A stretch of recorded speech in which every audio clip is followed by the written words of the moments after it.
Ngafaki abantu abuse izingane nabomama. Never. Never. We should never do that. We should look at comrades who have a clean record. We may have mistakes, but singabafaki abantu abazithuka bomama nezingane. Njengayo kwenye indawo ngizayimenshina ngegama because mhlawumbe ngeke basakhumbula. David on.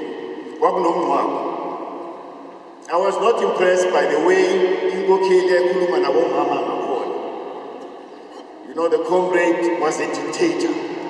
I looked at this person, I was humiliated. It was like he was hitting hard at me. But I had to call him to order. He's a soldier. I said, organization. You don't belong here. And siyacela ukuthi bangafakwa kuma-positions of responsibility because they can be very abusive. Because lento ayenza kulo comrade othize uzayenza komunye aphinda yenzekile uzaphinda yenze nakubaba because ujwayele yena ukuthi kune free for all.